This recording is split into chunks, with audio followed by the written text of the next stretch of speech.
my first job out of college, I worked at this like sort of programming job. And I worked with this guy who used to walk around work every day like this carrying a bow staff. Like he's Gandalf or something from Lord of the Rings. Just walking around like I'm at work. Why wouldn't I have a bow staff? And no one asked him for like a few months. Like my mentality was like, well, some people have a briefcase, tomato, tomato, you know? And then we asked him. Turns out he carried it because he played LARP, which, I don't know, do you guys have a LARP here?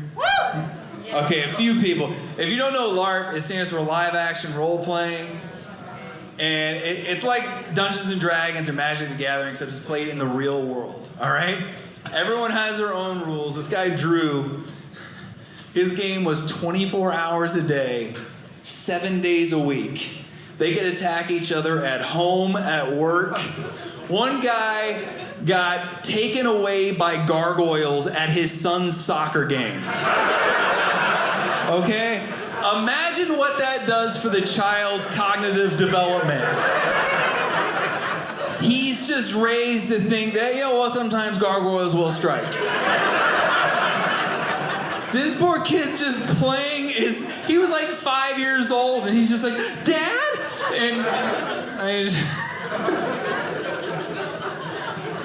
like a typical day for Drew would be like, he gets home from work, pulls in the driveway, grabs the bow staff, starts to go toward his house. All of a sudden, vampires jump out of his bushes. But these aren't real vampires, of course, but employees of GameStop.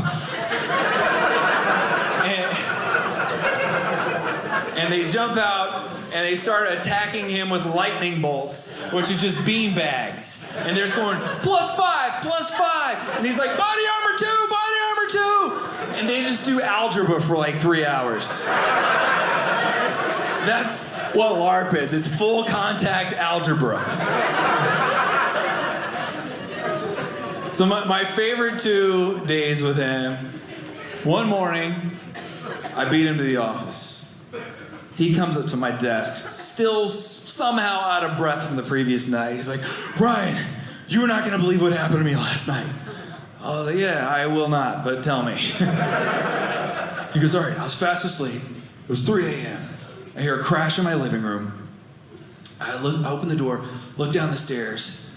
5 vampires have stormed my house. And they're obviously after me because they found out that I'm the fallen angel who's destined to kill them in the future. I'm like, well, yeah, obviously. I'm familiar with the prophecy, all right? Get to the facts, Drew. Actually, I don't know about the fallen angel prophecy. And he goes, so naturally, I jumped out of my window. I'm like, yeah, as nature would have it. Yeah, that. Mm-hmm. Went back around to the front of the house and fought them off with the sword of smite. And then he just pauses. He's waiting for me to respond. But I don't know what to say to crazy people when they're being crazy. So I just go, wow. And he goes, well, if you think about it, I didn't really have any other options. Now, did I? I was like, when you hit the ground after a 20-foot drop, you could have realized you made a terrible life choice. Taking your life down a different path. And he just goes, you think I should have joined the vampires? No thanks. And just walks away. So my favorite day ever, he just comes up to me out of nowhere and goes, hey Ryan, I bet I can take you in a sword fight. I was like, yeah man, I've never even held a sword. Of course.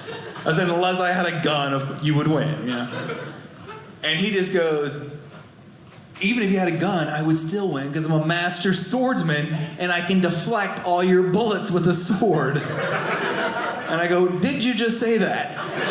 And he goes, yes, I did. And I said, we're going to make this happen. So we set up a meeting for that weekend at a park to do battle. I said, I don't want anyone to get hurt, so I'm going to bring a paintball gun.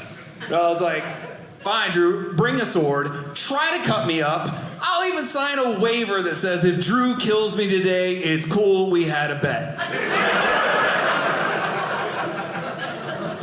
So we line up like 25 yards apart. Did I mention the paintball? Okay, I have to clarify because one time I forgot and I told the story and I finished. And I just had looks of horror from everyone.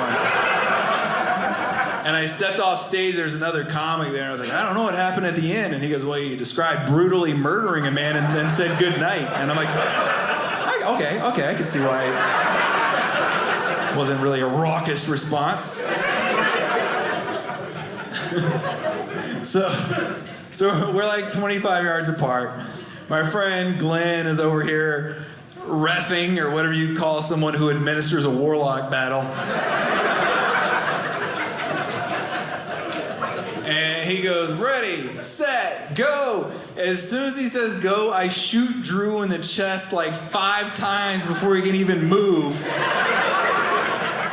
And then I start to walk away because I'm thinking victory. I look up, he is running at me full speed, which thankfully isn't that fast.